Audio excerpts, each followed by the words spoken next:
Atenção, está no ar a Rádio Libertadora. Assim sendo, declaro vaga a presidência da República. Começa agora o Hoje na História de Ópera Mundi. Hoje na História, 4 de dezembro de 771, Carlos Magno torna-se o único rei dos francos.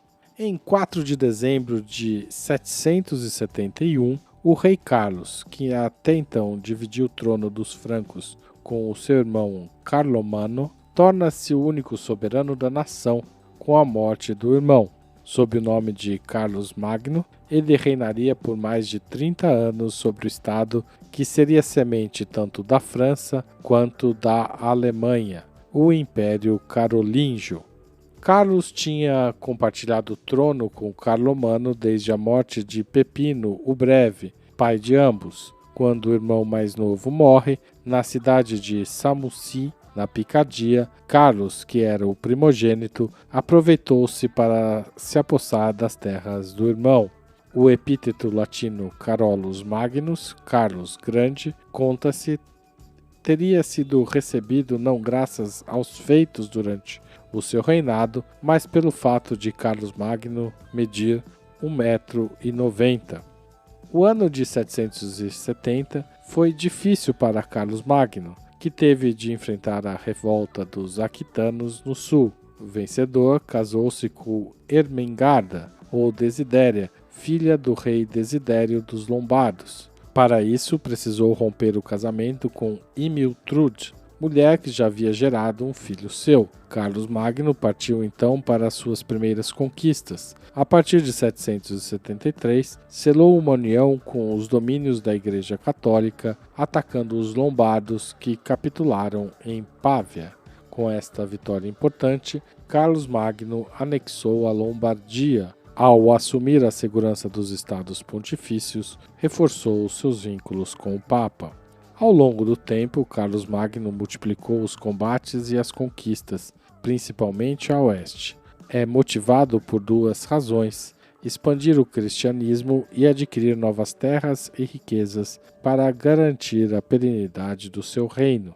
Em 772, segundo a lenda, saiu em busca do Irminsul, um pilar que ligaria o céu e a terra e que seria um monumento pagão e um lugar cheio de tesouros. É o início de uma longa e violenta luta contra os saxões, povo originário da Alemanha e da Dinamarca, que colonizou a Inglaterra. Embora Carlos Magno seja associado à capital de seu império, Aix-la-Chapelle, o rei na verdade vivia uma vida nômade, sempre em busca de novas conquistas, acompanhado da terceira mulher, Hildegarda de Saboia. Em 778, grávida de gêmeos, ela seguiu o marido em guerra na Península Ibérica, quando Carlos Magno atravessou os Pirineus para conquistar Barcelona, Pamplona e Saragoça. Consciente de que as fronteiras do reino eram vulneráveis, Carlos Magno criou as marcas sob o seu comando militar nas zonas mais arriscadas, a fim de prevenir e conter os inimigos. Contra os bretões, em Nantes e em Rennes, foi formada a Marca da Bretanha. Contra os sarracenos, os mouros ao sul dos Pirineus, a Marca da Espanha. Contra os lombardos, no meio da Itália, a Marca da Lombardia. Contra os eslavos, a Marca de Estíria. E contra os daneses, os vikings, a Marca dos daneses, sendo Danmark, Dinamarca.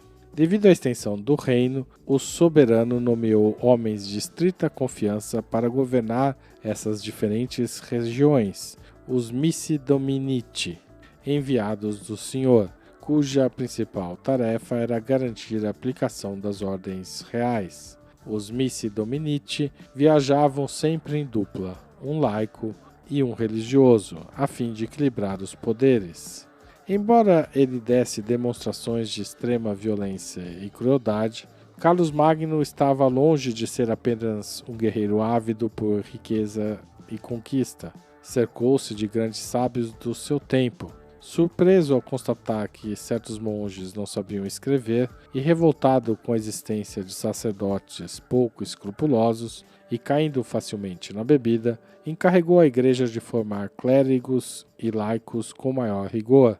Para tanto, decretou a instauração de escolas gratuitas e abertas para todas as classes sociais, destinadas a formar a elite religiosa e administrativa do reino.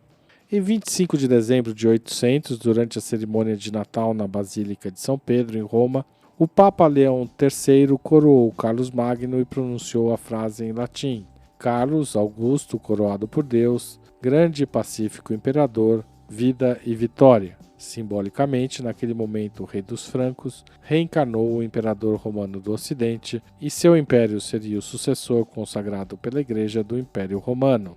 Contudo, o rei não se alegrou e saiu da cerimônia furioso. Certamente já cobiçava o título de imperador do Ocidente e devia estar em negociação com o Papa.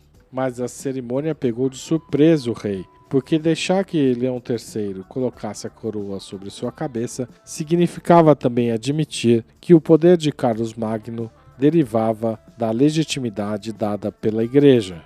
1000 anos mais tarde, Napoleão se lembraria do episódio e tomaria as coroas das mãos do Papa de então para ele mesmo se coroar imperador.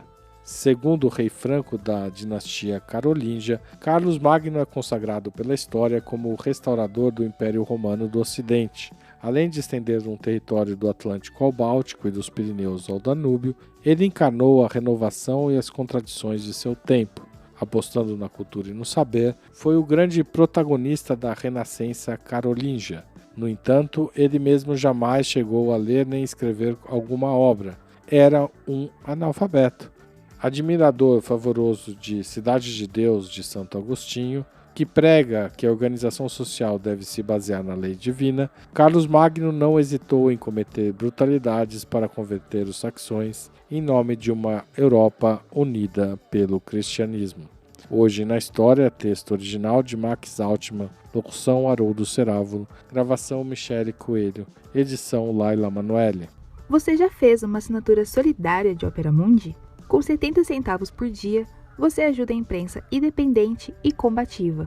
Acesse www.operamundi.com.br/apoio.